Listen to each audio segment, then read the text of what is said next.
Bismillahirrahmanirrahim. Assalamualaikum warahmatullahi wabarakatuh. Waalaikumsalam warahmatullahi wabarakatuh. Saum apa boten Bapak Ibu? Pakai lemes nih. Alhamdulillah, wassalatu wassalamu ala Rasulillah wa ala alihi wa sahbihi wa man wala. Asyhadu an la ilaha illallah wahdahu la syarika lah wa asyhadu anna Muhammadan abduhu wa rasuluhu la nabiyya wa rasulullah ba'da.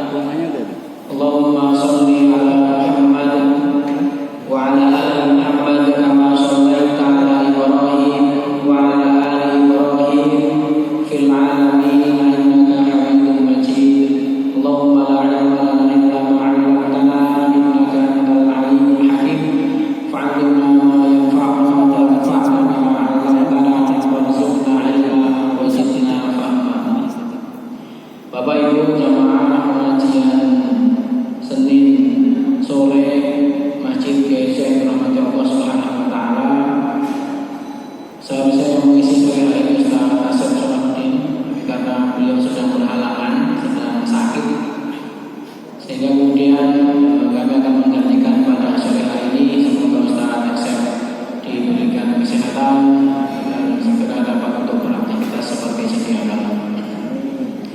Bapak Ibu yang dirahmati Allah Subhanahu wa taala, alhamdulillah pada kesempatan kali ini Allah Subhanahu wa taala masih senantiasa memberikan nikmatnya kepada kita, memberikan kesempatan kepada kita untuk sama-sama bertolabul ilmi, untuk kemudian kita ngaji, bertafakur, bermuhasabah, karena sesungguhnya muhasabah itu begitu pentingnya bagi kita. Dari muhasabah itu akan muncul rasa syukur, dari muhasabah itu akan muncul rasa keimanan kita akan semakin menebal. Dari muhasabah itu kemudian akan muncul perbaikan-perbaikan dalam setiap sisi kehidupan kita. Allah Subhanahu wa taala berfirman, "Inna fi khalqis samawati wal ardi wa ikhtilafil laili wan nahari laayatin liulil albab." Sesungguhnya dalam penciptaan langit dan bumi dan bergantinya siang dan malam terdapat tanda-tanda keesaan Allah Subhanahu wa taala. Terdapat tanda-tanda kekuasaan Allah Subhanahu wa taala. Bagi siapa? Liulil albab. Bagi orang-orang yang punya akal, bagi orang-orang yang mau untuk berpikir menggunakan akalnya. Jadi ternyata penciptaan langit dan bumi, bergantinya siang dan malam itu ada tanda-tanda kekuasaan Allah. Kira-kira kita menyadari itu apa betul? Atau jarang menyadari? Contoh, saat ini kita bakal isya itu awalnya apa? Adem, bar subuh itu adem, katisen adem. Nah ternyata itu juga bagian dari tanda-tanda keesaan Allah yang merasakan begini loh kulit kita ya. Dan di dalam Al-Quran ternyata kulit itu nanti yang akan disiksa juga oleh Allah Subhanahu wa taala. Sesungguhnya orang-orang yang kufur terhadap ayat-ayat Allah, maka mereka akan dimasukkan ke dalam neraka. Kullama nadijat juluduhum badalnahum juludan ghairaha liyadhuqul 'adzab. Jadi Allah Subhanahu wa taala menjanjikan atau mengancam siapa-siapa kita yang kemudian kufur terhadap nikmatnya Allah, yang kemudian tidak mengakui keesaan Allah Subhanahu wa taala. Dalam surat An-Nisa ayat 56. Saufa nuslihim nar. Mereka akan dimasukkan ke dalam api neraka. Kullama nadijat juluduhum badalnahum juludan ghairaha. Yang ketika mereka dimasukkan ke dalam api neraka itu setiap kulitnya itu harus terbakar. Badalnahum juludan ghairaha liyadhuqul 'adzab. Allah akan mengganti kulit-kulit mereka yang halus itu dengan kulit yang baru.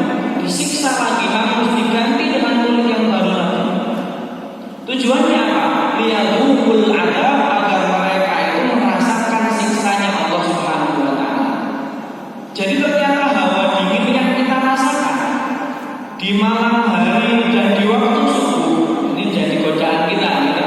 Esok-esok adem atau enak mangkatnya masjid atau lanjut selimutan dan masjid, alhamdulillah. Jadi kulit kita merasakan dingin di dunia untuk beribadah kepada Allah itu lebih baik daripada yang diceritakan ayat ini, An-Nisa ayat 56. Kulama tidak junduhum, yang kalau kulit itu sudah melempuh diganti dengan badalahum juludan ghairah, diganti dengan kulit yang baru, disiksa lagi diganti dengan kulit yang baru. Nah maka alhamdulillah, kondisi apapun yang kita rasakan saat ini, kita merasakan perubahan cuaca, kita merasakan perubahan hawa, dingin yang mungkin siang panas kentang-kentang ya, kemudian malamnya dan subuhnya itu dingin luar biasa. La ayatin, di dalam itu semua ada tanda-tanda keesaan Allah Subhanahu wa taala. Bahwa Allah Maha Kuasa, Allah Maha segalanya, yang kemudian dengan apapun dengan mudah Allah ciptakan. Liulil albab, dan yang bisa berpikir dan yang bisa merasakan tanda-tanda itu, yang bisa merasakan nikmat-nikmat Allah itu adalah ulil albab, orang yang punya akal, orang yang berakal. Siapa orang yang berakal itu? Yang pertama, alladzina yadhkurunallaha qiyaman wa qu'udan wa 'ala junubihim. Ini dalam surat Al-Imran. Pertama tadi ayat 190 dan sekarang ayat 191. Alladzina yadhkurunallaha qiyaman wa qu'udan wa 'ala junubihim. Ulil albab, orang yang punya akal, orang yang berakal itu adalah orang-orang yang senantiasa berzikir kepada Allah, ingat kepada Allah. Alladzina yadhkurunallaha qiyaman wa qu'udan wa 'ala junubihim. Dalam segala kondisinya, orang yang senantiasa berzikir kepada Allah dalam segala kondisi. Berdiri, duduk maupun berbaring. Kondisi apapun senantiasa berzikir. Maka dengan zikir itu akan menghidupkan akal kita. Apa hubungannya zikir dengan akal dan pikiran? Karena kan sudah dibuktikan dalam berbagai penelitian psikologi, Bapak. Ala bidzikrillahi tatma'innul qulub. Ketahuilah bahwa dengan berzikir kepada Allah itu menenangkan hati. Tidak hanya sekedar ayat. Dalam berbagai penelitian psikologi telah dibuktikan bahwa dengan berzikir itu ada relaksasi zikir yang membuat orang yang gelisah, membuat orang yang sedang banyak masalah, membuat orang yang sedang tidak baik pikirannya, dengan berzikir itu ternyata benar tatma'innul qulub. Dan tidak hanya menerangkan hati, tapi juga menghidupkan akal. Karena dengan kita berzikir subhanallah, alhamdulillah, kita mengingat Allah, itu kemudian akan muncul rasa penghambaan kita. Oh ternyata kita hanya seorang hamba. Ternyata saya harus senantiasa mengucap. Misalkan yang selalu kita sebut itu adalah yang kita cintai. Nah, kalau kita senantiasa menyebut Allah, maka kita juga cinta kepada Allah. Menghidupkan, menenangkan hati, menghidupkan akal kita. Alladzina yadhkurunallaha qiyaman wa qu'udan wa 'ala junubihim. Yang pertama orang yang berzikir. Ulil albab itu orang yang berzikir. Yang kedua, wa yatafakkaruna fi khalqis samawati wal ardh. Dan orang-orang yang senantiasa berpikir tentang penciptaan langit dan bumi. Jadi di samping berzikir, dia juga berpikir, memikirkan tentang penciptaan langit dan bumi. Bukan terus iki kok iso mencipta seperti apa, enggak seperti itu.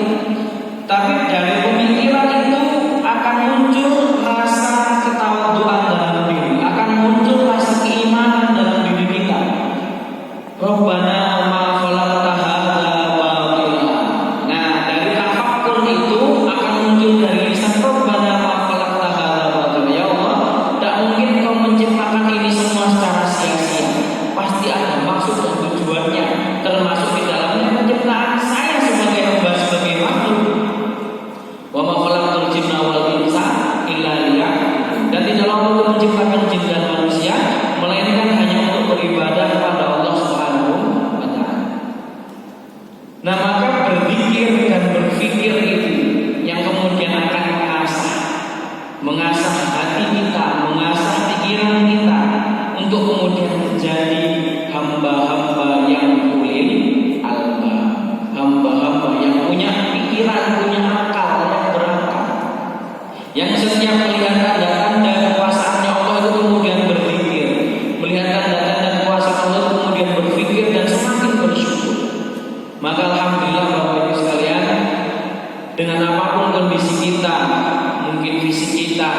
lingkungan kita, mungkin cuaca di sekitar kita tidak menghalangi kita untuk senantiasa beristiqomah, bertolak ilmi, memakmurkan masjid Allah.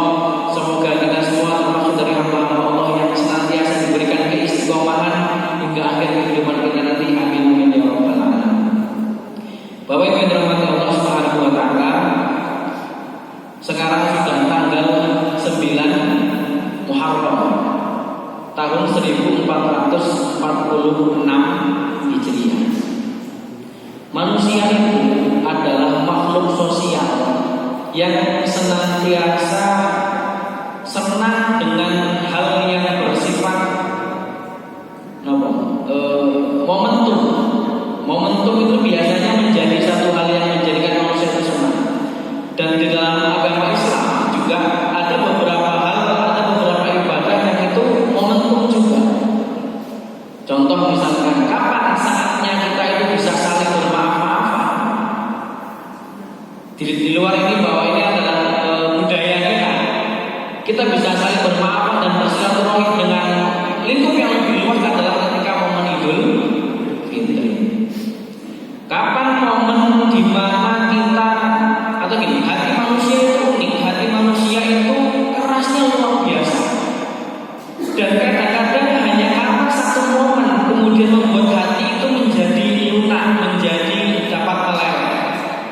Contoh, kadang-kadang kita itu sudah paham, sudah mengerti bahwa kita semua pasti akan menemui ajal kita. Terus ya, semua pasti akan meninggal, betul? Itu saya pada kesal sampai 100 tahun, kesal sampai apa?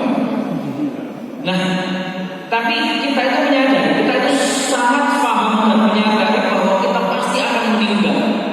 Tapi ada saja satu kondisi yang membuat kita terus kadang-kadang lalai dan lupa. Mungkin kita lalai dengan sholat kita, mungkin kita lalai dengan ngaji kita, mungkin kita lalai dengan sedekah kita. Yang terus gitu seakan-akan kita hidup masih panjang, ngejar dunia itu bodoh, ngos-ngosan ngejar dunia. Tapi kemudian kita padahal paham bahwa dunia ini sementara dan kematian pasti akan menemui kita. Nah, hati kita itu kadang-kadang di situ. Nah, ada satu kondisi di mana satu momen ketika mendengar mikrofon masjid mengumumkan inna lillahi wa inna ilaihi raji'un. Insyaallah akhirnya jenengan madeg. Itu baru madeg. Kemudian setelah ada pengumuman itu ternyata yang meninggal adalah misalnya ini Pak siapa yang meninggal? Pak Karjo misalnya. Pak Karjo ini bawa ketemu jenengan. Siang tadi baru lewat depan rumahnya wanita. Nah kok sore sudah diumumkan meninggal dunia. Madem bukan? Madem mantap nanti mana? Wong sore siang tadi masih ketemu, sore sudah diumumkan meninggal dunia. Nah itulah uniknya hati manusia saya katakan. Kadang-kadang sekeras batu dikandani, diceramai, mendengarkan ceramah, mendengarkan nasihat itu kadang-kadang tahu semuanya. Tapi ada satu momentum yang kemudian membuat hati itu bisa leleh. Contoh tadi hanya sekedar pengumuman Bapak Ibu. Pengumuman bahwa almarhum meninggal dunia, padahal siang tadi masih ketemu, masih lihat nyiram-nyiram depan rumahnya. Jadi momentum itu kadang-kadang berharga buat kita. Kalau mungkin kita saling mengingat pasangan-pasangan muda ulang tahunnya tanggal berapa, atau ulang tahun pernikahan tanggal berapa, beberapa tahun, kadang-kadang itu ingat. Itu namanya manusia itu suka dengan momentum-momentum seperti itu. Dan dari momentum itu kemudian akan muncul bisa bahagia, bisa bangga, bisa senang, bahkan bisa menjadi titik balik untuk menjadi lebih baik. Nah saat ini kita masuk ke dalam momentum tahun baru. Kalau tahun baru Masehi aja 31 Desember jam 12 malam mercon di mana-mana. Itu namanya manusia itu suka dengan momentum. Maka sebagai umat Islam kita seharusnya memandang momentum ini untuk kebaikan. Untuk apa? Kita masuk ke tahun baru Hijriah. Berarti coba kita jadikan momentum ini kita untuk benar-benar bermuhasabah, untuk kemudian lompat menjadi lebih baik di tahun ini. yang menjadi kekurangan kita di tahun 1445 Hijriah kemarin? Apa yang menjadi hal yang belum kita maksimalkan di 1445 Hijriah kemarin? Sekarang ada momennya nih. Kadang-kadang kan bingung ini kita mau mulai dari mana? Kita mau introspeksi dari mana? Kita mau mulai baik ini dari mana? Kadang bingung. Maka momentum tahun baru Hijriah ini bisa menjadi momen bagi kita untuk bermuhasabah, untuk kemudian memperbaiki, untuk kemudian menjadi lebih baik dalam segala hal dari sisi kehidupan kita. Jadi sebagai makhluk yang senang dengan momentum, maka ini adalah momentum yang baik bagi kita untuk menjadi manusia yang lebih baik, untuk menjadi manusia yang lebih bermanfaat daripada sebelumnya. Apa yang bisa kita perbaiki? Banyak Bapak Ibu sekalian, bahwa kesempatan kehidupan ini kan kita tidak selamanya. Kesempatan kehidupan kita ini hanya sebentar. Maka mari kita perbaiki. Setidaknya yang pertama yang harus kita perbaiki adalah sholat kita. Sholat, as-sholatu imadul. Sholat itu adalah tiang agama.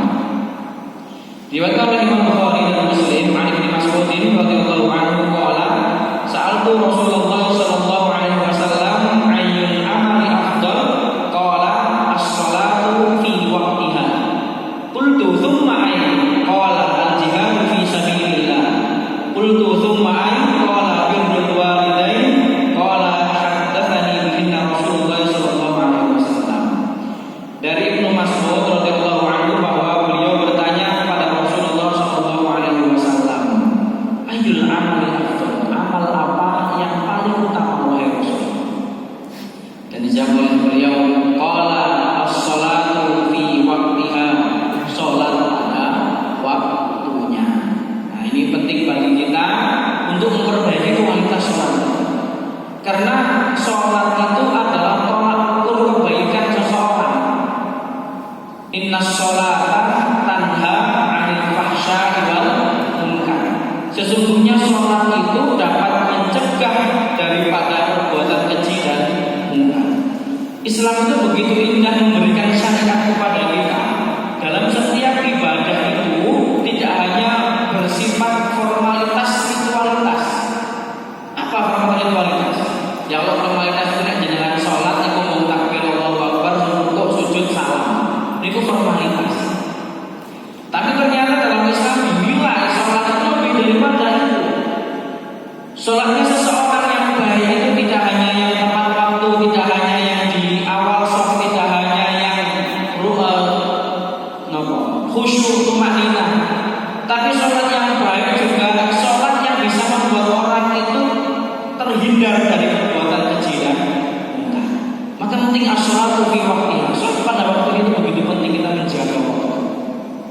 Lebih-lebih di waktu pagi. Jadi memang kita itu menghadapi satu musuh yang luar biasa, keting sama kita manusia. Sinten itu? Iblis, setan. Yaqidu syaitanu ala qafiyati ra'si ahadikum idza huwa nama thalatha qatin. Setan itu akan mengikat kita manusia ketika kita tertidur itu dengan 3 ikatan. Jadi kalau kita tidur, setan itu pasti akan mengikat kita. Pantesan kok terlalu sesek boten gitu. Ketindihan bojone. Yaqidu syaitanu ala qafiyati ra'si ahadikum thalatha qatin. Kita itu diikat oleh setan dengan 3 ikatan setiap kita tidur. Yaqlibu la'udatin. Di setiap ikatannya itu setan selalu mengencangkan, menguatkan ikatannya itu dengan mengatakan lailun tawilun farqud. Malam masih panjang, tidurlah. Malam masih panjang, lanjut tidur. Ini terjadi apa betul? Misalnya kita masang alarm jam 3. Jam 3 alarm sudah berbunyi, jangan bangun terus jam 3 setengah 4 baik. Nah, itu setan sudah berhasil mengatakan lailun tawilun farqud. Malam masih panjang, tidurnya kan tidur lagi aja.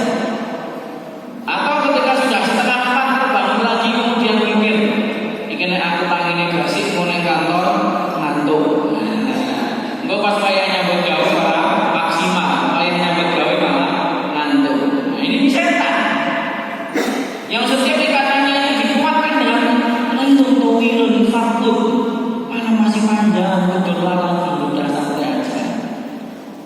godaan-godaan yang lain.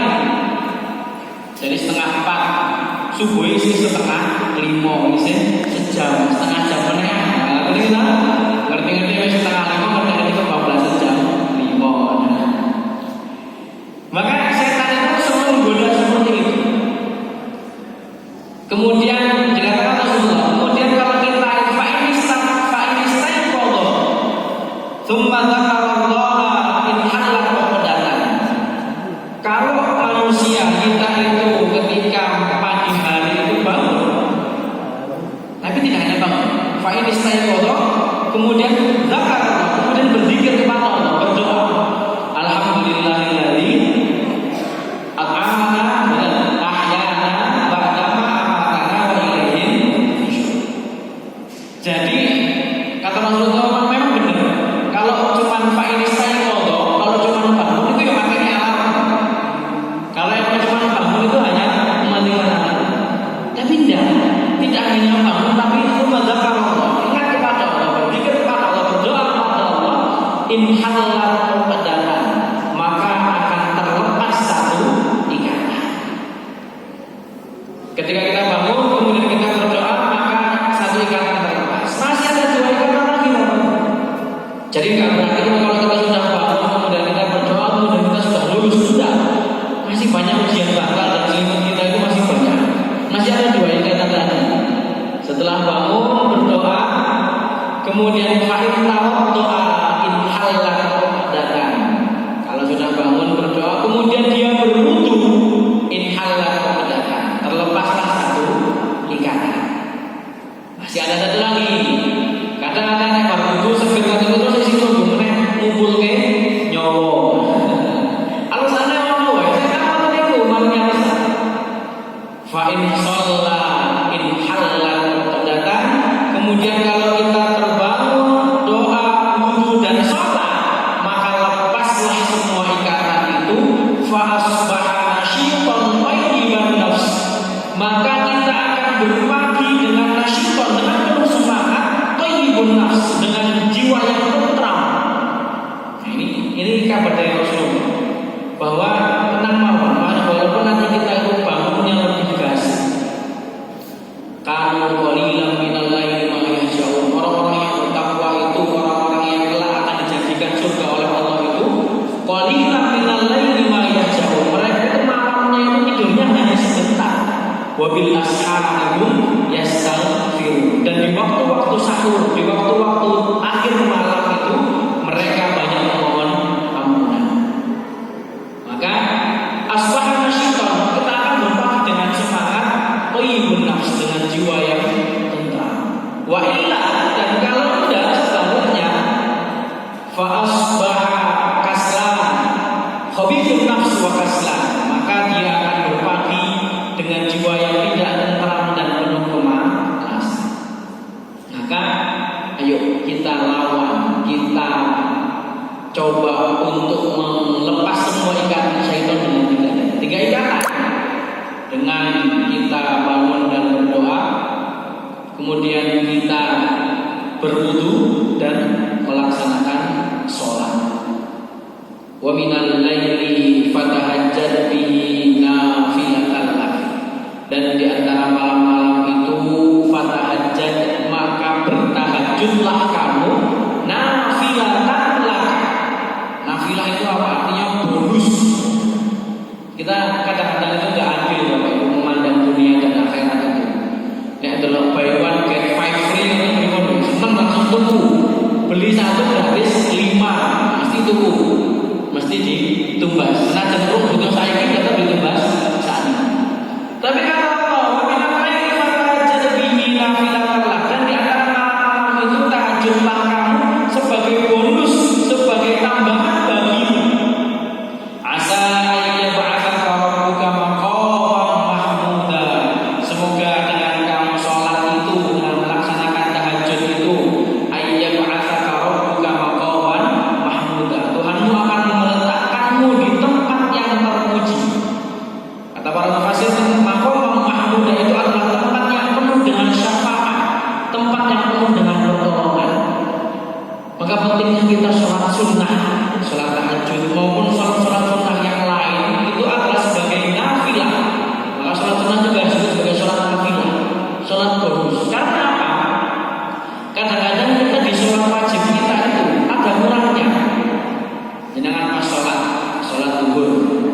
Yuk terus keingat kotokan kuku ini mungkin yang belum meja. Pernah betul? Pernah. Nah, pas lagi sholat yuk terus udah terus. Jangan lali angkat jemuran ya Allah mungkin orang bareng saya ini kok malah udah meneng. Kelingan betul? Kelingan. Itu pun nggak mau Allah di wasfi sudurin. Nah, memang kita dibisikkan.